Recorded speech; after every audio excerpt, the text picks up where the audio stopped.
two presenters. If you've never been to a TPI workshop, then you might not have heard me say this, but if you've been to a TPI workshop, you've heard me say this 400,000 times. We truly believe if you want to bring the optimal performance out in one of your players, you need to surround your player by a team. And when we say a team, I mean a medical professional, fitness professional, and golf professional. That's like a must out there on tour.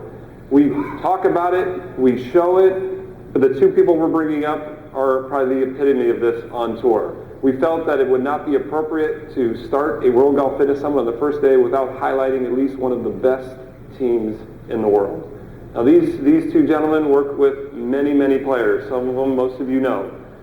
What they are going to do today is they're going to talk about how the team, and I keep using that word team because I think it's so important, how the team works together, integrates together, talks together, and that single message goes back to the player. They're going to kind of do a Ryder Cup version here. It's going to be Hunter Mahan against Justin Rose, right? We're going to talk about those two and how they integrate with each other. So please help me welcome Craig Davies and Sean Foley. Thanks, Craig. Are we on? Yeah. I'd really like to thank Greg and Dave and everyone at TPI. Obviously, there's a lot of people here in the room today. They're obviously making a massive difference in the perception of the average golfer, the public, of what it means to be a golfer, what fitness means to be, what fitness means in the golf world. But more importantly, I think at some point in time, we're not going to see the 100 top golf teachers and just looking strictly at people holding golf clubs, showing people how to hit a ball, but golf coaches will start encompassing fitness professionals, I think, in that. It's not that we're all here for the recognition, but I think at some point people will recognize that people in this room are making a big difference to how players are playing the game today. So I'd like to thank you guys for that. It's really fantastic. I'm here with Sean Foley. I'm assuming a few of you guys would have heard who Sean Foley is. I've been very, very fortunate to know this man for a decade at least, right? So our relationship, we grew up very symbiotic. I learned quite a bit about the swing, what it means for the body to be connected to a golf club off this man. I'm not going to introduce him and talk about all the things that he's done. You can Google his name and get tired by reading how much is on there. So I'm not going to do that. But this is Sean Foley. He's going to help me quite a bit today.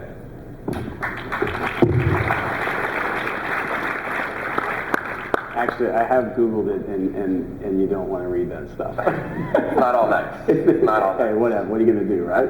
But, about 10 years ago, just to give you a brief, like a chronological order of how I met Craig, is I was in Toronto starting to have some success with junior golfers, and obviously at home in Toronto, we're snowed in for half the year, or used to be.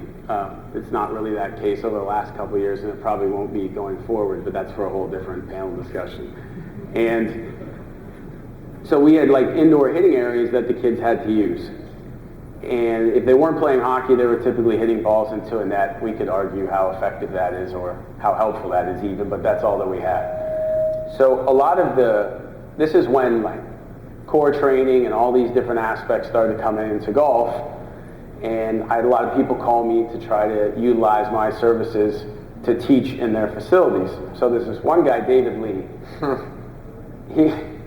He's called me and emailed me about 10 times. So I call him and I said, if you promise to never call me again, I'll come to see what you have to offer.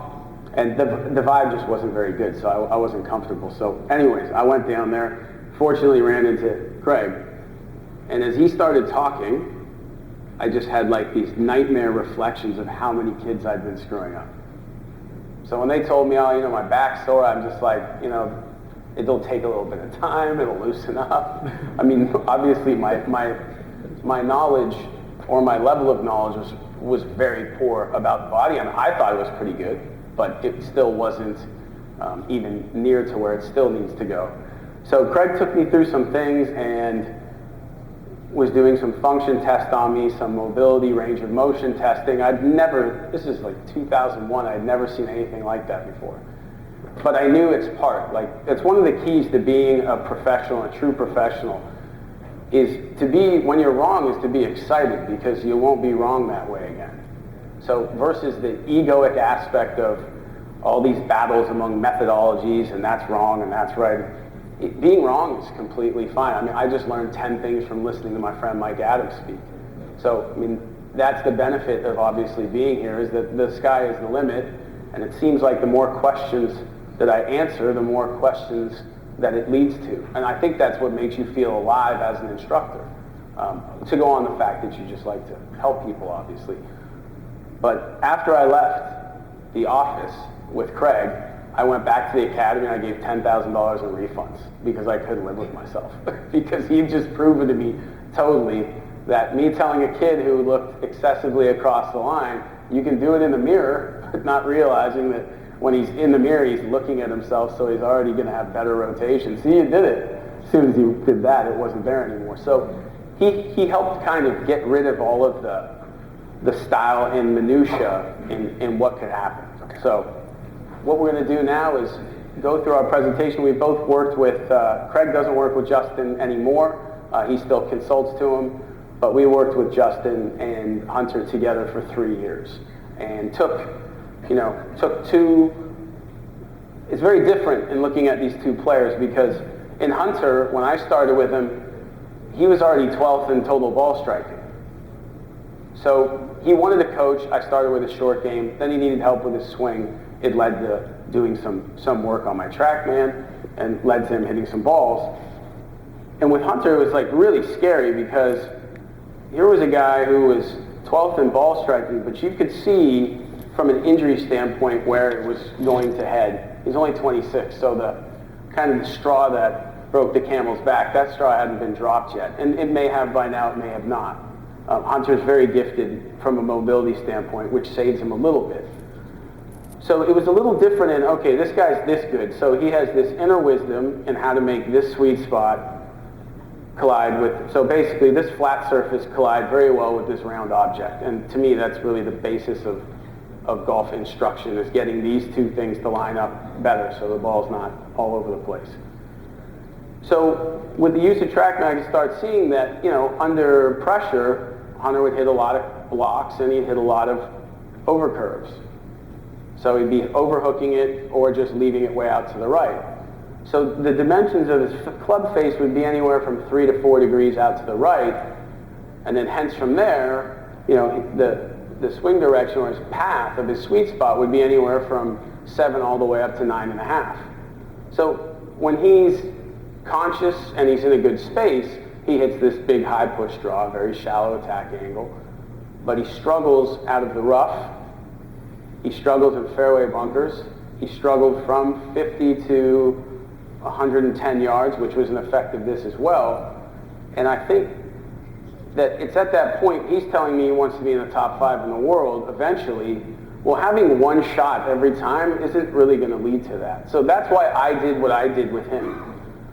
It worked dead in line with what Craig did with Hunter as well, because the two things that we were seeing, the thing that I obviously liked, but I knew it could be better, and that he obviously liked but knew it could be better, they led in the same direction, basically because we lived together on the road, so we stay together every night. We talk about these guys to nauseum, and that's really the basis of in what we're doing. Craig will talk about the things that he saw in Hunter's posture and his golf swing, and then he'll say it's from a physiological standpoint. I'll say it how it was affecting his start lines and curvatures. Yeah. Another thing just to bring up before we get into this, Sean and I were, as you probably will figure this out very shortly, we're very tangential. So we're going to have a slide presentation that we are going to use on occasion. And what that means is that we might talk about something and then it's going to show up 2 slides later and we're going to zip through that slide. But also we're going to try to get through this as quickly as possible without kind of shorting you guys if you want to get some questions. And so we're going to try to stop right when we're supposed to, but Greg, as I mentioned earlier, just kick us off when it's time to stop, and we're going to stay up here and answer questions with whoever wants to stay here, and then everyone else can go and see all the great displays. To offset the tangents that may converge or they may not. Yes. To offset the tangents, we'll go well into lunch to help you out. Yeah. And the other thing is the Tour Council website, we're just offering everyone $1 memberships just for everyone who's here, just so they can get used to it. And the coupon code is this TC for Tour Council October 2012. All right, let's get into this. I've never used. Am I gonna point this anywhere? No. All right, this is a bit of cheese, just to kind of lighten the mood, get everything going. So it's just kind of showing you. This is proof that we have way too much time in the lobby bar at a tournament. All right, so hopefully you guys get a laugh out of this. We need some volume though, or not.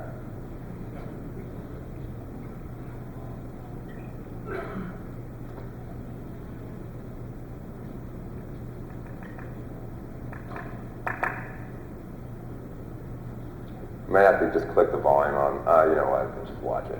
Yeah, the score was kind of lame anyway.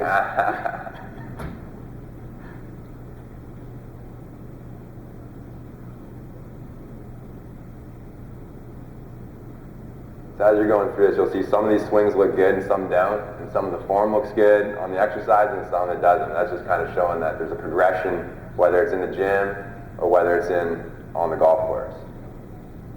And there's golf fitness encompasses a whole vast array of different movements, and part of the idea of this is to show you that you can be hitting a bag and still have some purpose to your golf swing. It's just very varied.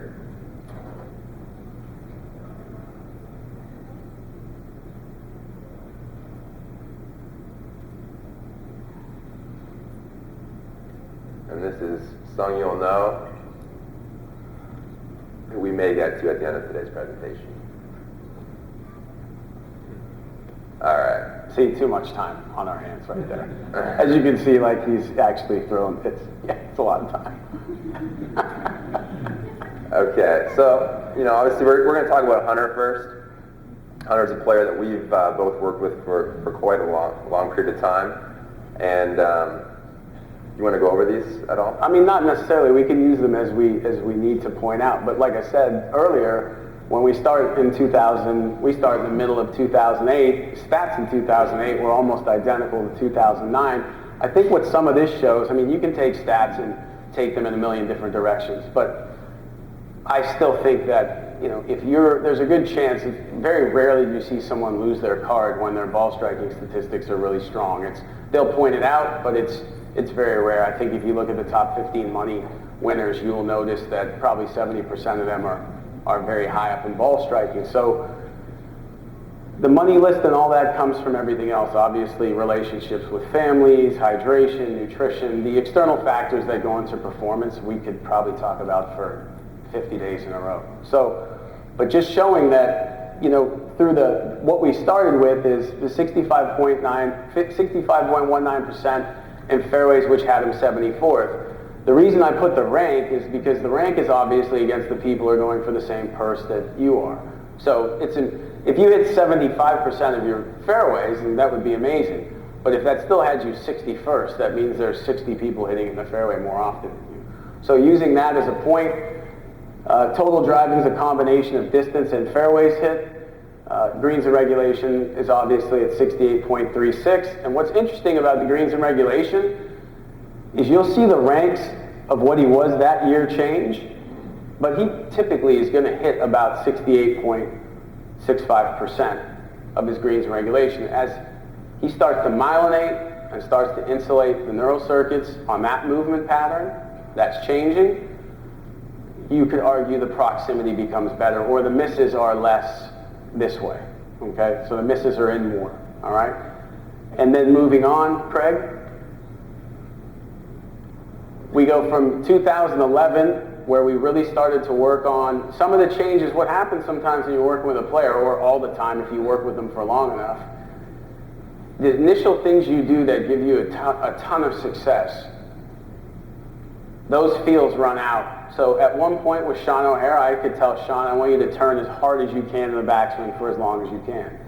But then we got to a point where I was sleeping on it, so I caught it too late, that what I needed him to do from there was so much different than what we had originally done. I lost his trust, and that's just the way it goes. It probably won't happen again, but that's why you make mistakes. So 2011 is where he has his worst year hitting by far. And for Hunter, his worst year in ball striking is 26. I mean, the guy is the guy's, once again, to use the word inner wisdom is ridiculous, how good he is as a ball striker. But taking the 2012, what we've noticed at this point is that there needed to be changes now in ball position to overwhelm what had changed elsewhere. So in 2011, as we started doing that, for him to look at a driver in that part of his stance kind of freaked him out a little bit. So he wanted to get shoving it back. I'm sure the more he got into the target, the more it went back. Whereas that ball position might have worked previously with the new baselines and new swing directions, new face and path and attack angles. Now these objects are not colliding the same way.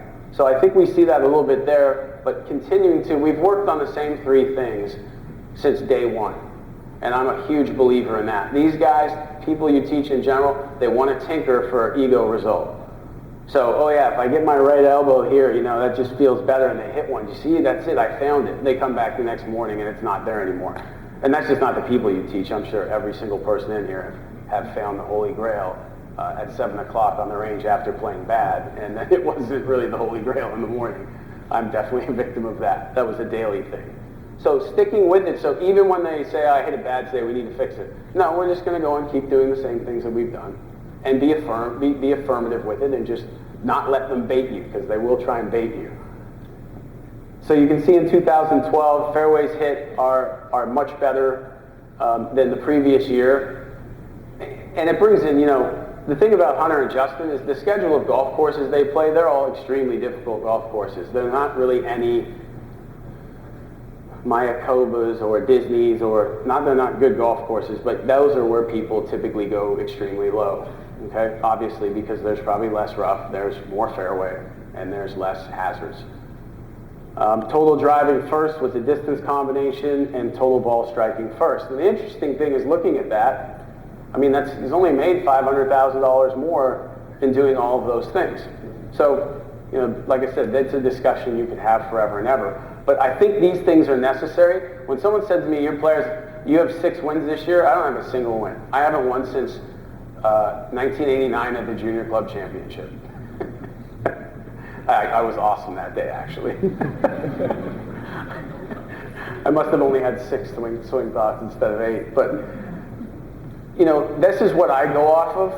So I would feel not in a good position if, say, Hunter had won 4 tournaments, but the statistics weren't very good. Just because, in golf, you want to be able, in life, you want to be able to sustain progress that's slowly evolving, so it basically builds its foundation on top of itself. So when guys have breakout years, but they did it with a lot of 22-putt Sundays, or just kind of got hope in a bottle, for me that provides me with insecurity. So maybe that's my own issue I need to get over, but that is what I look at more than anything. I didn't hit one shot, nor did he, nor did their caddy, nor did anyone who's in a support role do anything to help them really win a tournament.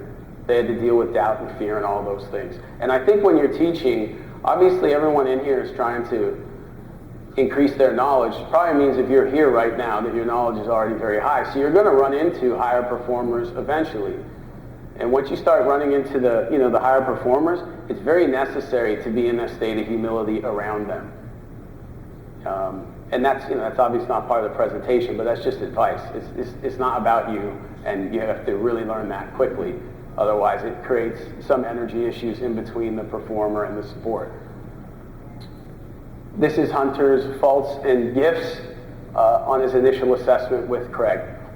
Yeah, so when I first met Hunter, as you'll see, what I put here is faults and gifts. So we'll go through Rosie's a little bit later, but each of these players have certain qualities to them that they use to their benefit, and they have certain things that they got around, certain issues. So, for Hunter, he had a pretty big discrepancy between his left and right hip. Left side was more than enough range of motion, both actively and passively. Right side was a little sticky on both. Didn't recruit properly through there. He had a definite, just had an ineffective muscular recruitment in through that area. He just never did it the way he should have, and you should see in the swing coming up how that's the case. And one of the great things about Hunter is he has abundance of hip internal rotation, which I do not have, but that's why he is able to do some of the things that he can do. But if you notice, on both... I've got a question for you. Yeah.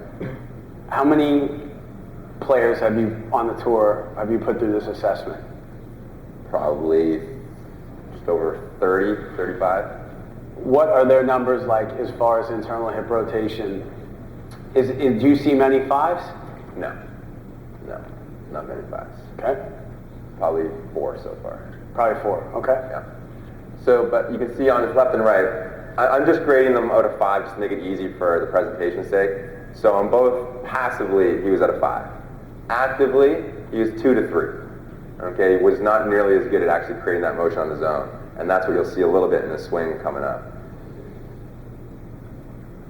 So with Hunter, he has, as Greg has found, and we'll be able to talk about it if need be, he's got an unfortunate postural issue with his thoracic spine. He's a little bit kyphotic. It's not something that you can just change with just basic exercises. But because of that, it obviously has changed the positioning of his shoulder blades as they attach into the thorax.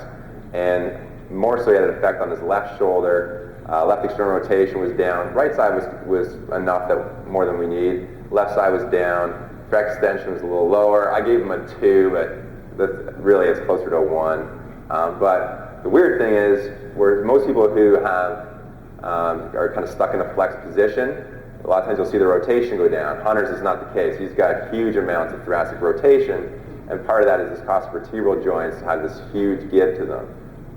So it's one of his gifts. He's able to move greatly through that area. But it's also one of the negatives, because traditionally back in these days, you'll see the first swing, he was so dependent on his thoracic rotation that he actually ended up getting a lot of cosvertebral issues, shoulder, upper back issues.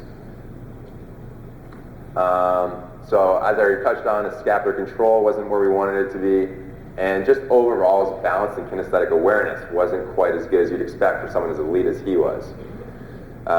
He wasn't great with using his posterior chain, and with posterior chain I'm just talking about calves, hamstrings, glutes, a little bit into the lower back. Wasn't quite as good as it should be. Part of that you'll see in his setup, and then obviously he didn't have great control over his shoulder blade and thorax. So what we're going to try to do here is we're going to have them control the swing, just because we don't have access to it up here. So what you'll see here is that Hunter's a little bit back on his heels, and what that allows him in this swing is to utilize the rotation in his lower back much more so than his hip internal rotation. He's a little bit flexed through his lower back, which is something he struggled with a little bit in the past. And he's a little protracted through the shoulders. We don't have access to it up here. All right, can you try to, if you just scroll along the bottom of this right here, and just follow the mouse along, maybe starting right about here, actually, right there. You'll see as he comes back, I actually don't have too many issues with his backswing, which we'll see shortly here. Maybe Sean will see one. Sean will talk about it a little bit more.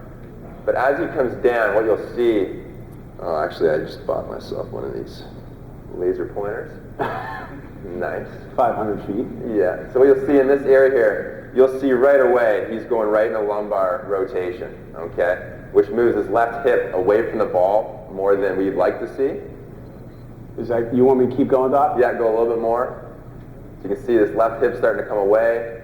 You'll start seeing a ton of low back rotation coming through here.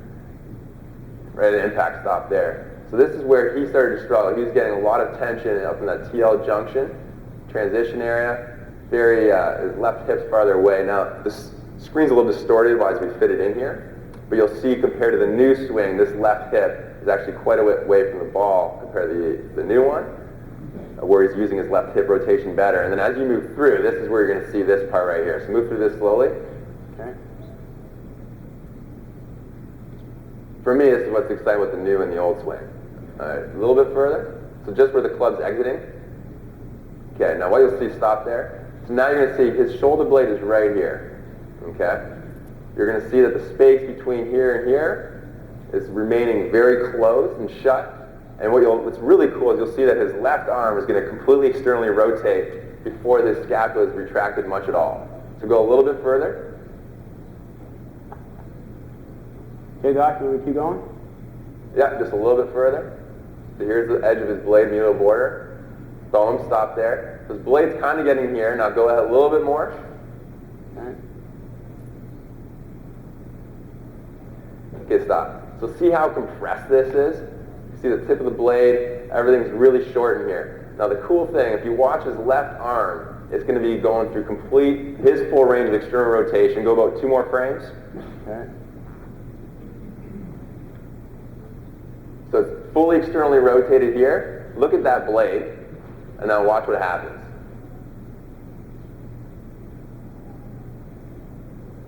Okay, so his shoulder was no longer rotating. All his blade did then is just start to settle down.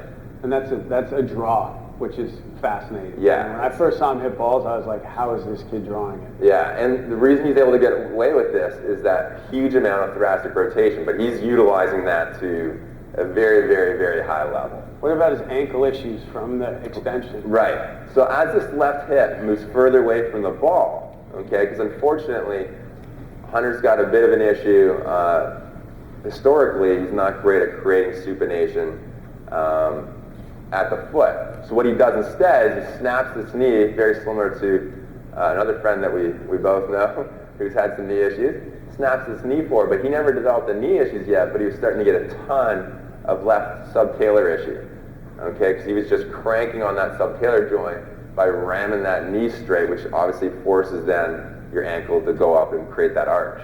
And that's what allows him then to finish getting on that left side. You can see all the stress going in through here. And the thing is, about this time, like I said, you're standing behind a guy who just hits the same shot. I would say he's probably the greatest stock shot player I've ever seen. So where I've stood behind him on golf courses before, and if you had if you had that tracer that they trace shots with, it's like looking at the same thing all the time. So, you want to, it's kind of like, all right, how far do we need to go? How fast do we need to go to improve this? Because at this point, Craig's putting in ribs like 2 times a week. And that's a problem, because the more you keep putting them in, the faster they're going to pop out. So it's, it's one thing. That swing to me, when I watch it in normal speed, it looks free and it looks beautiful, but when I watch it in slow motion, it looks painful. And it was painful. Yeah, so Hunter was starting to get, as we said, some back issues in here. He was having chronic issues up here. It affected him prior to the San Francisco President's Cup. They're talking about, is he going to be able to play? Obviously affected him in Australia. We got to pull to the Australian event. Just having a lot of issues there, which now we don't have those. Even though we haven't changed some of the kyphosis that he has, because that's more of a structural issue. Yeah, and then from my standpoint, is you're looking at the amount of rotation there thoracically. Hunter's always one to hit a draw. So, from these positions, obviously, he's doing it, like if you look at that video, I think that was a 6-iron, and there's no divot. There's 0 divot. And we got to the point that, I remember one day he took a divot with a 3-wood and hit this just straight up in the air, beautiful shot. And he took a picture of it and texted it to me, because he'd never hit the ground before. And I don't think you have to hit the ground, but there's ways to manage, obviously, the downward direction of the sweet spot versus the right and left direction of the sweet spot. So I didn't want to get a guy who, when I first met Hunter, he's like, I need to play a fade. I'm like, you don't need to play a fade. Like, you need to know how to hit a fade, but you don't need to play a fade. Your whole life, #1 junior in America, #1 college player, has gotten as low as 4th in the world, seeing this all day, all the time. If I can make this like a baby version of it, but then amp it up with better spin loft numbers, so when his long irons when he started to get to long irons, that there is enough spin to make sure that the overcurve's not happening. Because what happens, obviously, is for example, face to path, when you start losing spin, when you start getting little extremities, the ball's going to be, if it's moving backwards at a faster rate, it's obviously not going to tilt. It'll tilt on its axis the same amount that the numbers are giving it, but you're not going to be having massive overcurves. And like I said, you can't hit it out of the rough like that.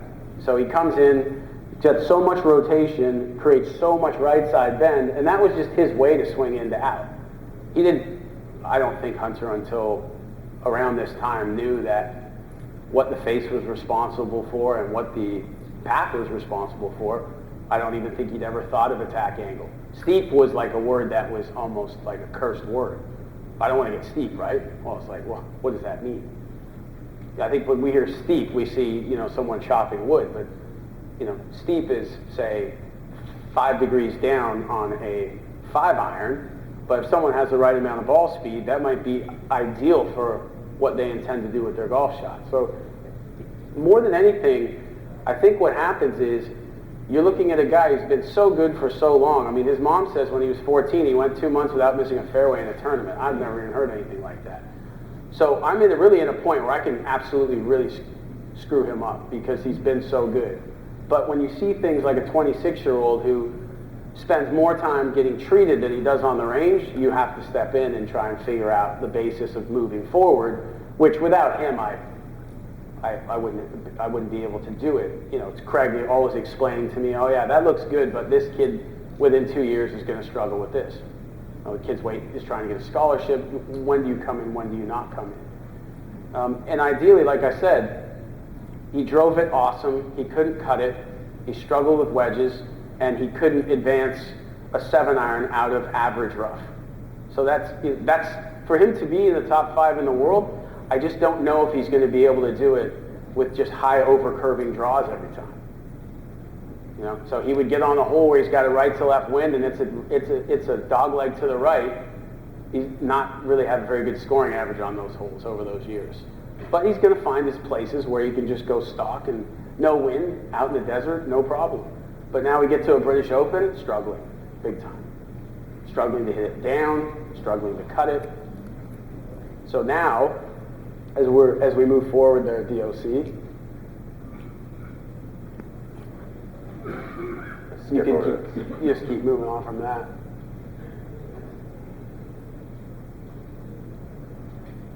This is at Tucson this year, which I'd say tee to green is probably the best golf I've ever seen. Unfortunately, I haven't seen it since, and I don't know what we did any different that week than we normally do, but I think maybe life was in an ideal place at that point. So really, to change a lot of what we're doing, like Mike Adams was talking about, you can consciously sit there and do all this. I mean, you can if you want, but he's going to move in a certain way that he can move. For me, with a player like this, I think what the pivot is doing, whether it's tilting right or left, the transverse aspects of rotation, the sagittal parts of flexion and extension, is going to have an effect on the sweet spots movement. Can you stop it there? Okay, no worries, we can take it back. So really, if the backswing looks any different, it just looks different because he's got more hip hinge at setup, so he's got more anterior tilt. I mean, not too much, obviously, because that affects things as well. And then I have him more on the balls of his feet. He used to get set up like this, really tall. That also helped with his thoracic. I mean, by the time you get to driver, sometimes he was sticking underneath him because he could overturn so much from this tilt. So when I got him bent over, it helped sync his arms up with his body better, so I didn't have to say, shorten your swing. I just gave him an inability to over-rotate, so there was no runoff. And I put a glove underneath his arm because that thing's going to be connected early in the downswing. In his case, with how he measures out, that it's going to be a good supportive thing. Put the glove underneath to keep him more connected, and it's just another thing he doesn't think about. I'm trying to not add thoughts to these guys. I'm trying to lessen the thoughts. Yeah, and that's a good point actually. Is trying to minimize the thoughts, and that's one of the benefits that if the body coach can help encourage some of these motor pattern developments away from the golf course, the player doesn't have to worry about as many things while he's holding a golf club. So we think about back to when Hunter's initial setup where he's more on his heels. We talked about previously how his right side external rotation of his hip wasn't very good. But by being on his heels, he stayed on his heels, he was able to rotate through his lumbar spine, didn't have him use that right side external rotation nearly as much. Whereas on this video you'll see where he's got more of a balanced setup posture. He actually doesn't hang on his heels as much, moves through his left side hip, which forces him to, or requires more external rotation in that right-sided hip.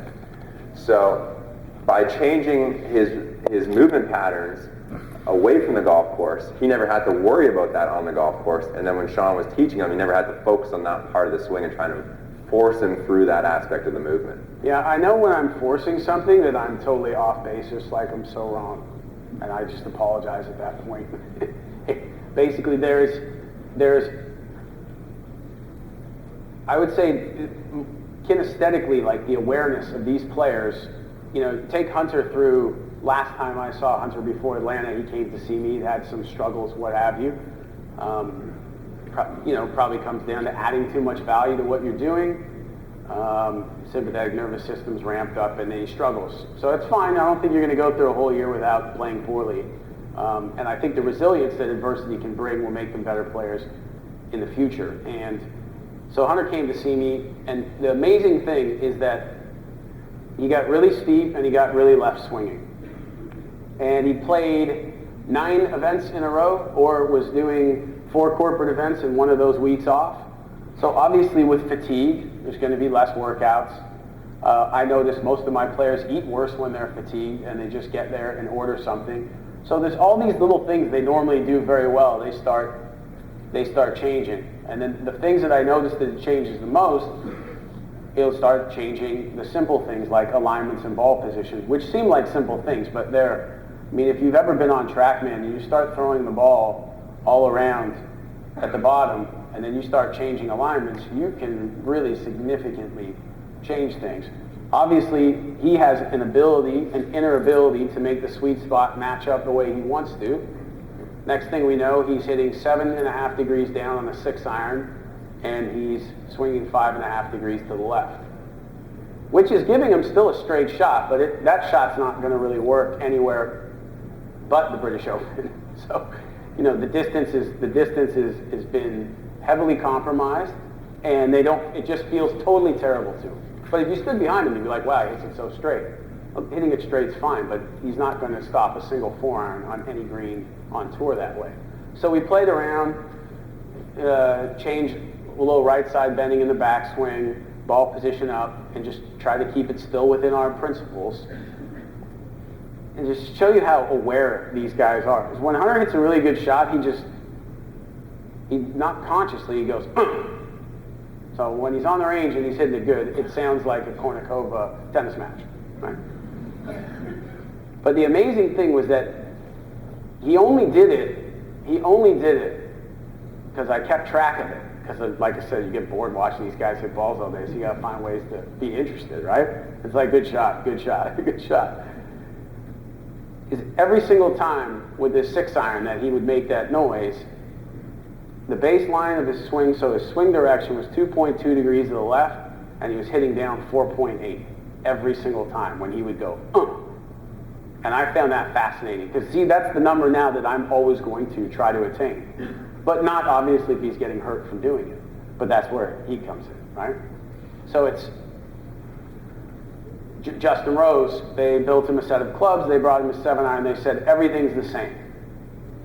And Rosie's, is a conspiracy theorist, so he's checking them totally out, right? Hits 1 7 iron, he goes, this golf club isn't right, it's too short. It was 1 millimeter shorter than his own. You see things like that. Tiger will look at me a lot of times, and I kind of like what's in front of me, it looks good, and he goes, something's off somewhere, I can't figure it out. And it always comes back to setup and posture, especially with him. So when you get to that instinctive level of a player where they start aiming way left, they're going to know how they got to get it back there. The problem is at certain speeds and certain lofts, the point of critical mass has been tipped, and no matter how good they are, they're not going to win the battle against physics and geometry. Maybe a little bit, but not when it really matters to them. So that's just kind of the awareness that's very interesting to me. I'm not quite sure. It can probably be worked on with everybody, but I think it's just something that they learn over time, probably because they grew up with a lack of information, which is probably helpful for most good junior golfers. It's probably better that junior golfers would be working with Greg Rose than working with me, because he can get their body into positions that they will never manipulate and find other ways back to impact. but at a deterrent to their body. What do you think about the down part here, Doc? Yeah, so I think if you see, like, obviously he has not nearly rotated as much to his lumbar spine even in this position. He's still much more balanced in his feet. But what's cool is his backswing really doesn't look that much different. I never changed one bit of it. Neither with Justin's. Yeah. But what you'll see as you move now into his downswing and through impact, you're going to see that his left hip is not going to come nearly, and you'll see it more when we have it side by side, but his left hip won't go nearly as far that way, which means he's not required to go through as much. Can you go back to impact, please? Boom. I don't know if you guys remember the old image, but he is look at his hips, much more square to the target. His left hip is not nearly as opened up. His shoulders are much more square to the ball, and his tilt here is way less right side bending. Okay, so it's just a much better position. And then you can look at you can look at you can look at the both arms are extended. That is now giving him the ability to pitch it better, to hit wedge shots better, as well as hitting balls out of the rough. I've never seen anyone with excessive right side bend with shortening of the trail arm really be good out of the rough. Just I haven't seen it yet. It's because if you look at those 2 points from a point of pressure and then just an attack angle situation, the club's hitting the grass prior to impact. I mean, as it probably is with every attack angle, but there's at points things are better than other things. Take it through a few more frames for me.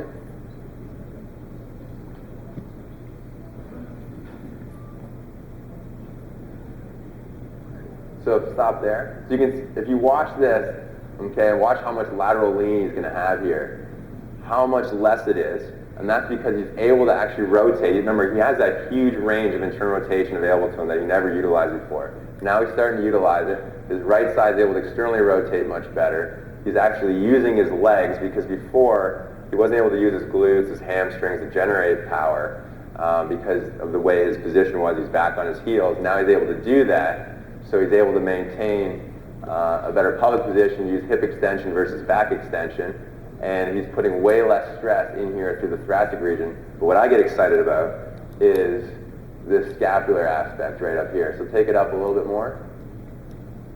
And you'll see that he actually retracts his shoulder blade better, keeps the space through here, and then finishes going through more external rotation. So you can see right now there's much more space here, shoulder blade's coming down, and he's still now finishing his external rotation here to the humerus, which he didn't do before. So before he was having left shoulder injuries, left upper back, left rib, upper rib injuries.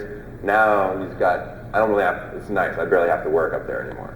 Yeah, I mean, it's been like many nights that he comes back to the hotel room, both of his thumbs are bruised from all the treatments that he's had to do. That's probably to help your health as well, because that's going to run out at some point. Yeah. But now, from a diagnostic standpoint, that is about that's about 5 degrees down. Okay, so the attack angle is 5 degrees down. He's getting more of his out now from that than he is by just slinging the thing out to the right. You can see there too at the top where the hands are, when the hands are into their, the deviations. It's not necessary to really use that language, but basically just look, there's more space in the forearms.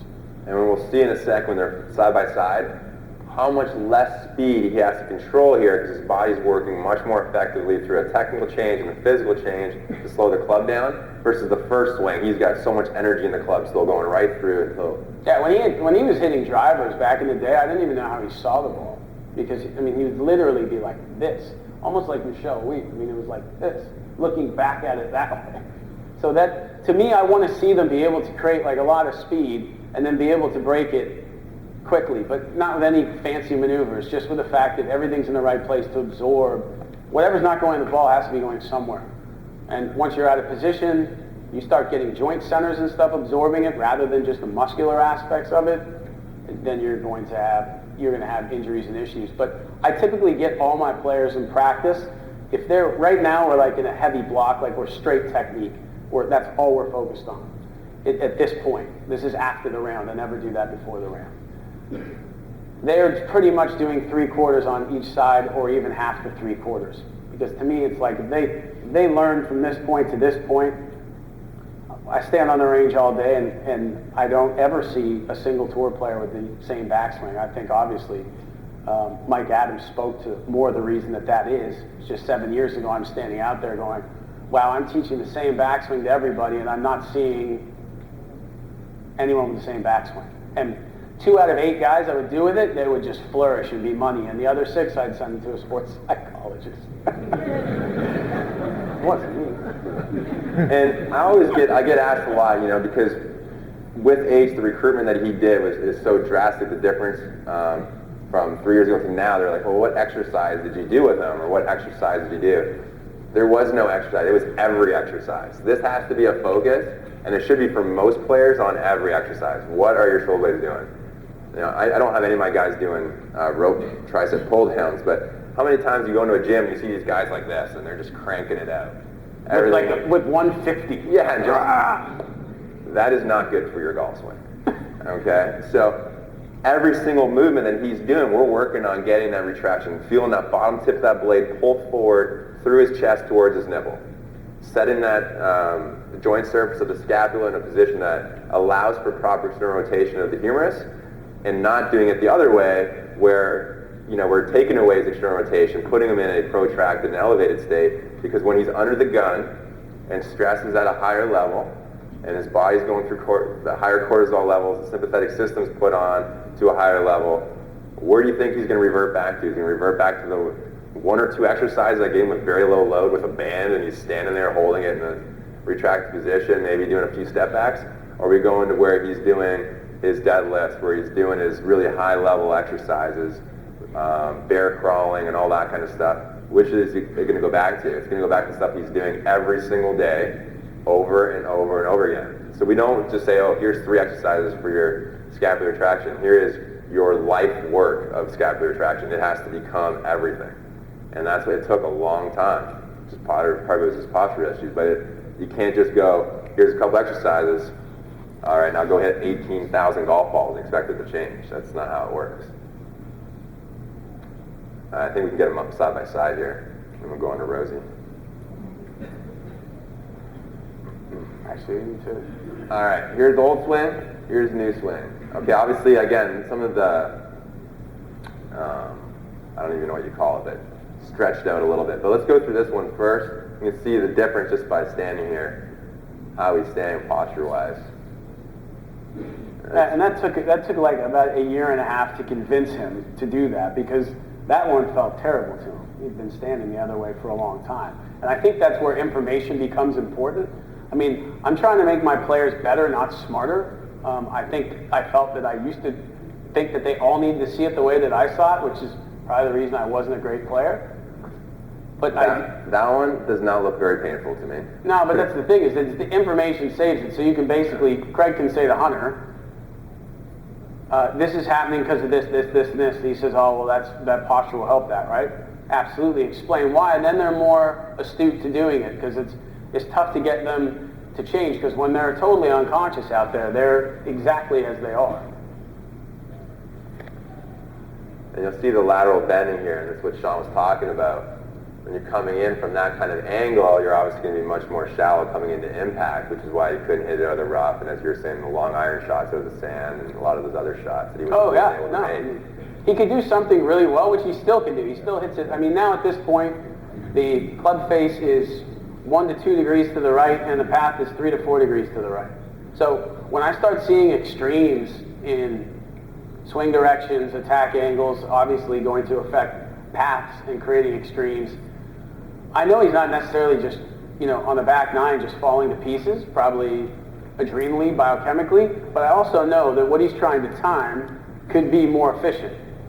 So there's less to have to do, there's less hold, there's less out to the right. Those things that, that can really compromise when your heart's coming out of your chest. You want to have more of a simple movement than a movement that requires a lot of extra stuff. What time we have for? We have 6 minutes. All right. This will be fun. Shocker. Okay, we're going to skip over the ball striking stats because you can look at those later, except we'll go from, show these ones. So, greens and rag, 83rd, total driving, 66th, 71st total ball strikes. Now he's first in greens and rag, 18th in total driving, 6th in ball striking. And you're going to see the posture. at setup, and I think it'll be pretty easy to tell when we get there which was the before and after. So I'll go through this quick. So you saw Hunter had a few things that weren't great, and I think this part is exceptionally important for anyone who's a fitness coach, chiro, physio, whoever it is that's in this audience. Okay, 80 degrees external rotation. He has huge external rotation. Internal rotation, literally 0 to 5 degrees. Okay? When you go to a passively, he may have gotten into the 10 degrees, maybe. I'm gonna give that. Okay, it wasn't much at all. So he's got no hip internal rotation. Anterior chain length, very minimal. It's not great at creating any sort of hip extension or extension through the front of the body. Thoracic extension, give him a 2. Foot pronation, supination, 2. Dorsiflexion, one of the worst I've seen, 1. Thoracic spine rotation, 2. And at this point, right, he's already herniated S5 and L1. So he was a young man when he did that too. Yeah, he had a lot of discomfort in his back, his neck, his shoulders. Trying to stay in his posture during his golf swing. I know it looks when they're hitting it good that that's happening, but there's a lot of changes in the 3D sense to what that thing's doing. So you can see there's a lot of 2s, 1s, and I give him a 3 on balance just to make him feel better. You can't give him a 2 out of 5. They might not sign up with you. You look great. But most people will look at him and go, okay, this guy shouldn't be playing golf. This guy, there's no way this guy can hit it. He's one of the best ball strikers in the world right now. Okay? And a lot of these numbers, they haven't changed dramatically. Okay? But utilizing, like, here's the old posture right here. Okay? I was almost looking at that. That's a congressional, our first lesson. He played with Sean O'Hare at Bethpage Black, and Sean hit 35 out of 36 greens in regulation, and Justin didn't. And when they were on the sides of the tee, they were rehearsing completely opposite things, like dynamically opposite, not just style opposite. So Justin, he cornered me in the dining room after missing the cut, and this was our first lesson. And I almost thought he was like joking with me, standing like this. So you just went through, I know it's quick, but all those points where he wasn't very good at. Can we play this, please? And look at all the rotation he's getting here. Almost as much as Hunter. Probably going to start right about here. Yeah, he's going over his 6 swing thoughts right now. Which actually works for him. Where is it? Almost there. Pull it. Here we go. That is pretty much straight up in the air. Now here's the thing, right? Can you pause that, please? Yeah, if you just bring it to right about here. He's in desire of starting the ball to the right and having it curve to the left. That's what he's been working on. Right there. Okay? So he's trying to not move his lower body and turn his upper body against it. I think that's flawed advice. Yeah, so that's kind of what he's told. He's told to create power, to create everything is you don't move the hips, you create all that separation in the backswing. We're talking about a player who has very, very, very minimal range of motion globally in rotation. So pretty much what they're told him to do is don't move your pelvis, rotate as far as you can so that you have no more slack in the system and go from there. Right. So then when they change from the countermeasure, the backswing, everything goes together. So this arm position here, if I look at that, I mean, like I said, when you watch the other video, you'll see I haven't changed any of the hinging or folding or anything. I believe that to just be where it is. I mean, he's been 6th in the world. He's 80th at this point, but he's been 6th, so I have to figure that he's learned to accumulate pretty good sweet spot direction with his arms. This is more a function of, this is a very injured person, like extremely hurt. Which you'll see why. Can you roll it to impact for us?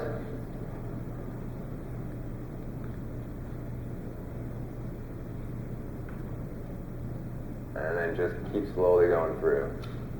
So, Nothing good, nothing good. So it's from this position, the way I would, in my own language, I perceive that is Rosie takes it up the wall here, tries to not turn this at all, hence not really being able to turn his torso either. So he's up in that, face position, everything's beautiful. He's not going to have to really do much with that. Then from there, he starts down, everything goes together, but he's trying to hit out on the ball. What's he going to do at that point? From here, he's going to start to right side bend too much, and if you watch Rosie, you'll see pictures of him where he's like this, but his eyes are still looking back there.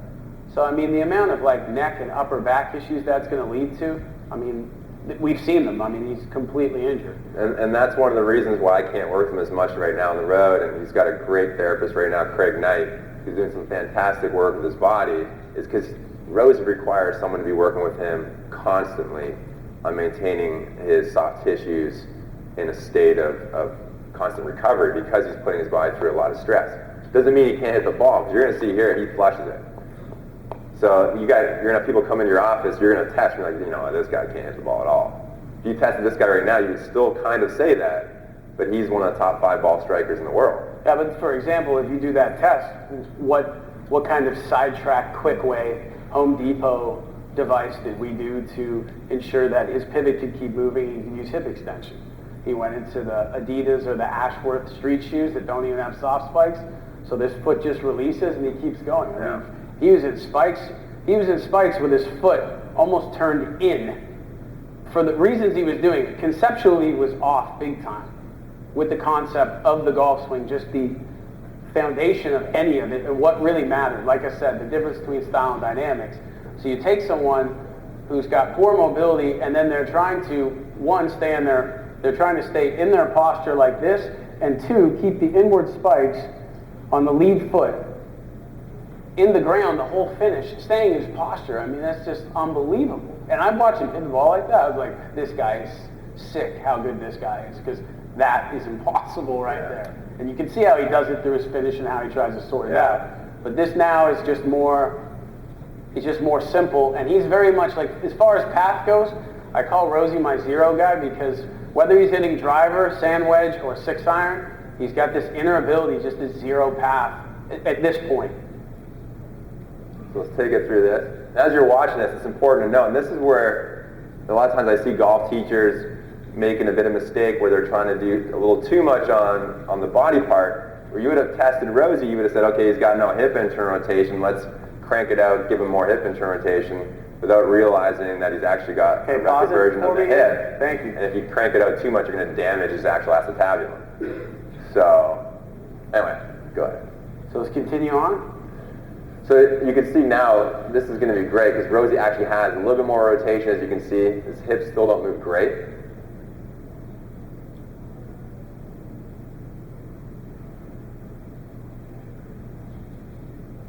A lot less painful. His head releases better. And just to finish, let's just put them up side to side and play the old one and then the new one. And you should be able to see some differences in posture right off the bat. Yeah, we didn't, in the lobby bar, we didn't get that far to figure out how See where the hands are dropping here versus here. That's just an aspect of the posture. So let's start right here for us.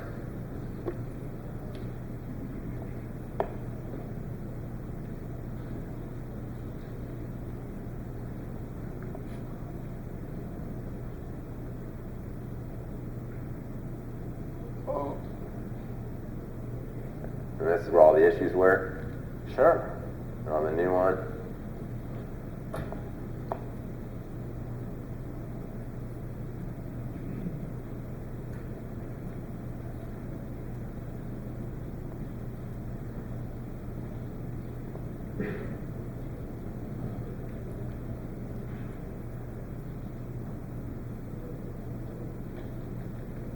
And there's not a day that doesn't go by when I work with Justin that I'm trying to make sure that the setup is there, because, you know, he might have been able to feel the difference in the length of that golf club with his hands, but he's not super aware of where his body is all the time.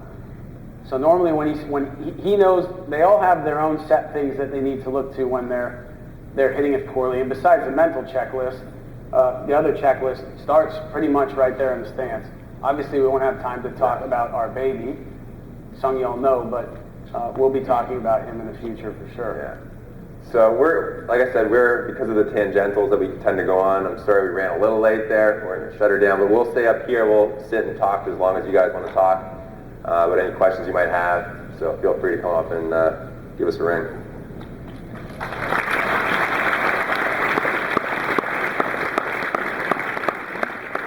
Thank you, guys. Thanks, guys. I just want to reiterate, they're serious. They're going to hang out here if you guys want to ask questions. We are out of time to do questions on the stage, but they told me